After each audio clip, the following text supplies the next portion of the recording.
Washington vai Leão. Bom, Tatinha, vamos dividir em partes, como diz o esquartejador? Vamos deixar os melhores momentos e análise do jogo para a segunda parte do programa. Essa primeira é o seguinte: caso Osman, eu acho que tá na hora da Inter explicar o que tá acontecendo com esse jogador. Precisa ter mais transparência. Não é possível.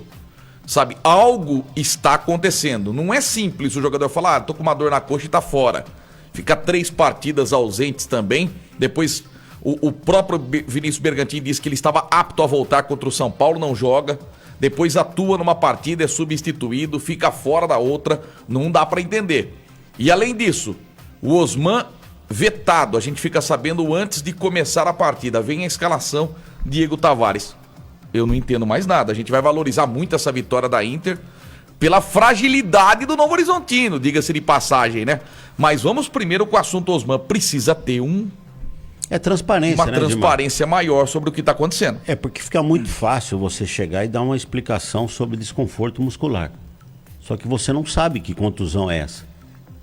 Subentende-se que o jogador sentiu um cansaço, né? Alguma coisa desse tipo, uma dor muscular. E aí você acaba sendo vetado para preservar a parte física. Mas no próximo jogo, continua. Então não é um desconforto mais. Então é uma lesão. Então se viesse falar assim, ó, ele teve uma lesão muscular, a gente já espera que no mínimo 3 semanas. Né? Por mais simples que ela seja, 2. Mas já fica na expectativa. Um desconforto muscular dá a entender que no próximo jogo o jogador está apto. Tanto é que teve um jogo no Limeirão, que passou pela nossa cabine, né, o Pira, e aí foi feita a pergunta a ele, né, porque ele saiu do jogo, importantíssimo que o empate teve com o Mirassol, e a gente não viu ele sair mancando ou algo parecido. No outro jogo ele não aparece nem na relação dos que compunham os suplentes. Aí pergunta a ele, qual o problema seu? O jogador, né, que acaba dando essa informação. Eu acho que o pessoal da Internacional deveria dar uma atenção maior, principalmente ao torcedor. Porque o torcedor vai a campo para ver o time. E muitos vão para ver um jogador A, B ou C. E chega lá, surpresa. Na mentalidade do torcedor e até da gente, né, que se repitam os jogadores que foram bem na rodada anterior. Sabe por que a gente tá pedindo até transparência no caso Osman? Porque fica ruim pro próprio jogador. Veja bem, na cabeça do torcedor da Internacional, preste bem atenção na frase, na cabeça do torcedor da Inter, tá tendo uma vontade. Tá parecendo que o Osman não quer jogar na Inter. Então se realmente ele tem um problema, uma lesão, então precisa só dar uma clareada no assunto. Porque olha, o que a gente vê de crítica em cima desse jogador é muito grande. Ninguém supera o Diego Tavares, mas o segundo que mais é criticado, e não é pelo futebol. Pelo contrário, todo mundo rasgou elogios nos 2 primeiros jogos que o Osman fez.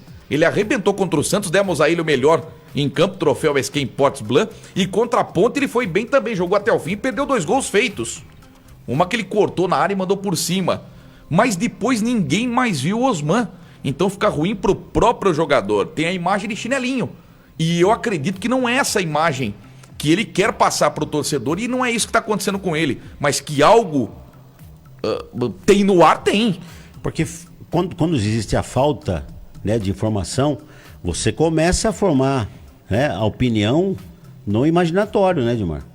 Porque você começa a interpretar o seguinte: você pega o Osman, qualidade técnica dele eu acho que é indiscutível. Joga muito bem. É um jogador que tem muito recurso técnico, uma habilidade muito, muito boa. Você vê aquelas inversões, a marcação próxima dele, ele domina. O domínio dele Isso é um recurso muito importante, principalmente para atacante. Coisa que o Ronaldo não tem o domínio do Osman. E olha a diferença de um jogador para outro em relação à própria torcida. Um é ovacionado, o outro está sendo criticado. E eu vejo o recurso técnico mais pelo lado do Osman. Também acho. Agora, eu disse por várias vezes, dá a entender que está faltando comprometimento. Porque se você analisar o Osman nos primeiros jogos, principalmente os 2 primeiros, o Osman era um dos principais jogadores da Inter, se não o principal. Então todo mundo criou muita expectativa em cima dele. E aí ele já começa a não jogar, você já não sabe o motivo. Aí vem a informação do desconforto muscular. Fica várias partidas fora. Volta, já não volta o mesmo jogador. Isso, você percebe que o jogador não está machucado, até porque hoje a tecnologia em cima disso, ela é muito apurada. Sabe que o jogador, principalmente já vieram várias pessoas aqui da comissão da Inter, dizendo que um pingo de sangue é o suficiente para saber como é que está o jogador.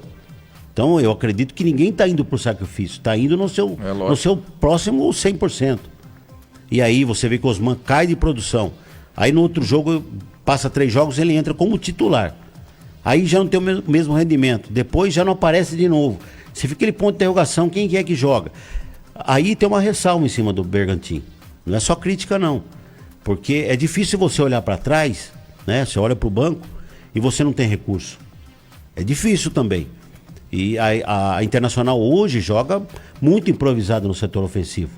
Tem que tirar o chapéu umas 10 vezes pro Ronaldo. Ser artilheiro com 2 atacantes de beirada que não são de ofício. Tem insistido com o Tavares. Tavares, Edmar, 90 minutos. Ele não jogou 90 minutos, né? Mas o tempo que ele fica no campo, normalmente ele volta pro segundo tempo, como voltou nesse passado. Nenhum cruzamento. Aí você olha do outro lado, o Léo Duarte é um lateral. Tá certo que é um jogador versátil, mas não é de ofício. Então não dá para você cobrar do Léo. E você vê um centroavante praticamente isolado na frente, sendo 8 gols. Sendo artilheiro da competição. Por isso que eu disse, tem que tirar 10 vezes o chapéu pro Não, Ronaldo. eu fico imaginando, a gente falou ontem na transmissão, até foi o Eric Sechiari, grande abraço a ele, de que o Corinthians está de olho no Ronaldo. Pô, eu fico imaginando o Ronaldo no Corinthians, com o Roger Guedes do lado e o William do outro, com o Renato Augusto servindo. Ele faz 200 gols no Corinthians. É porque a bola tá na área a todo momento. Então, e com qualidade, né? Perfeito. Na Inter, sem opções de extremos, ele marca 8 gols, Olha, tudo bem, 4 de pênalti. E não é por acaso que o Ronaldo tem feito esses números excessivos de gol. Por quê, Edmar? Se você analisar o movimento dele dentro da área, ele confunde o zagueiro. Ele não é aquele cara que fica na frente esperando a bola por esperar. Sabe, essa bola que vem de encontro. Ele faz os movimentos para desmarcar Ele ameaça dar um zagueiro. pique para a esquerda e vai para a direita. Eu me lembrei do Kita. O Kita usava muito esse argumento. Muito bom. E o Kita fazia muitos gols. Você ameaça de ir para o primeiro pau e recua. O zagueiro, logicamente, vai te acompanhar. Só que nesse movimento que você fez, está desmarcado. A bola vem em cima de você. Você vê o gol que ele fez de cabeça, ele está entre os 2 zagueiros do Novo Horizontino, sozinho, Edmar, dentro da pequena área. É porque ele fez o movimento para se desmarcar. Se ele fica parado, né? Se ele fica estático, essa bola vai chegar nele, mas vai chegar junto com o zagueiro. Outra coisa, ele fez 8 gols, mas se a gente analisar nesses 10 jogos que a Inter fez até agora, ele criou mais ou menos umas 11 oportunidades, além dos 8 gols. Essa. Ele acabou perdendo o gol também. Perdeu o gol, olha, contra o Botafogo, lembra, na área, sozinho, por cima. Contra a Ferroviária. Ponte Preta que ele meteu no travessão. Uma antes, essa no travessão, ele tentou dar uma puxeta. Isso! Então ele criou no mínimo 11 oportunidades claras de gol. Não é aquele chute de fora da área, não. Não, oportunidades dentro da... Ontem ele deu uma cabeçada que o Giovani fez um milagre. Verdade. E tem um detalhe importante, Edmar, porque o jogador que está vindo para a Inter, que acabou assinando o contrato com a Internacional, dificilmente ele vai disputar a Série D. Então ele sabe que a Inter vai ser uma vitrine para ele no próximo contrato. Agora, como a gente estava dizendo sobre o Osman, se ele não faz o bom Campeonato Paulista, vai despertar interesse em quem? Aí você vê o jogador, hoje se usa muito a minutagem, vê quanto tempo você teve dentro de campo. Você vê o Osman ausente de várias partidas. E quando entra, já não tem um bom rendimento.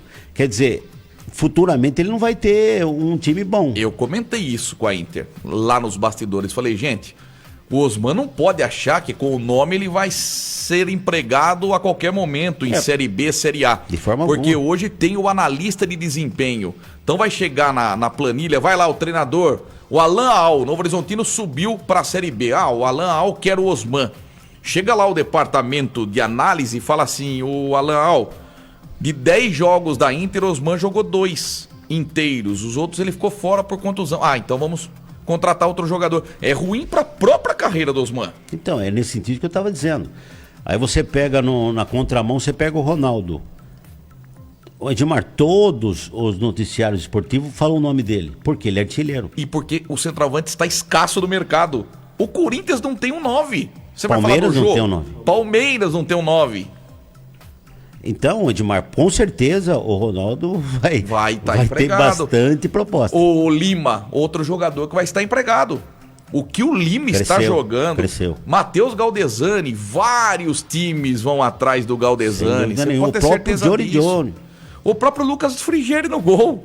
Vai ter um monte de time atrás dele. Sabe? Rapaz. Eu acho que o meio-campo da Internacional, como o Bergantin chegou a explanar sobre isso, que com 3 volantes ele teve um bom rendimento. Eu acho que quando tinha o Bachola, a Inter era mais agressiva. Eu também acho. Agora ela ficou mais consistente defensivamente. Isso eu concordo também. É lógico, né? Isso tem coisas que não dá para você fugir. Você pega, apesar que o Bachola ajudava muito na recomposição. Roubava muitas bolas. Gostava do Bachola. Tanto é que a Inter chegou a fazer gol, principalmente contra o Bragantino, uma bola roubada. Isso. Então, isso conta muito. Aí, com a entrada do Lima no lugar do Bachola, eu acho que a Inter ficou mais consistente, né? Principalmente na marcação. E o Lima, Edmar, o primeiro gol da Internacional foi um cruzamento dele. Quer dizer, ele tá saindo. Ali foi uma assistência, né? Não foi um cruzamento. Perfeito.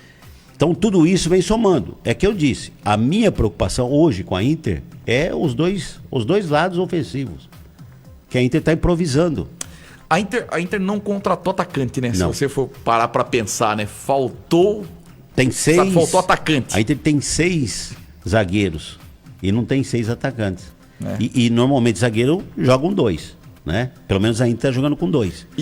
E no ataque você joga com 3, a Inter tá jogando com 3. Era para ter muito mais atacante. E você lembra, na entrevista coletiva, quando o Vinícius Bergantin chegou, eu comentei aqui. Falei, olha, pelas palavras do Bergantin, ninguém da base vai ser utilizado.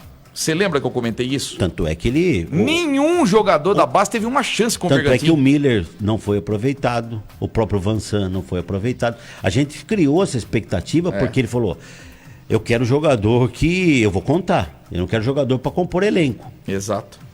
Mas no fim, lá na frente está improvisado. Eu sei que é muito difícil você colocar um Fernandes, um Vitinho, um Igor Gabriel, um Diogo Rolo, meninos da base, um Vitor Moura, mas deu a entender logo na coletiva de imprensa de que sub-20 é sub-20, profissional é profissional. Porque se você usasse hoje 2 atacantes de ofício, você teria Guilherme Pira e Giovani. Esses seriam os 2 realmente que são de imediato. Também acho. Então, se esses 2 estivessem jogando, não teria ninguém no banco. Você imagina um Ayrton? Para você fazer uma mudança, não tem ninguém. Um Ayrton aqui. E o próprio Charles. Um Charles, você citou um Charles. A Inter seria fortíssima. Falta um Charles na Inter. Falta.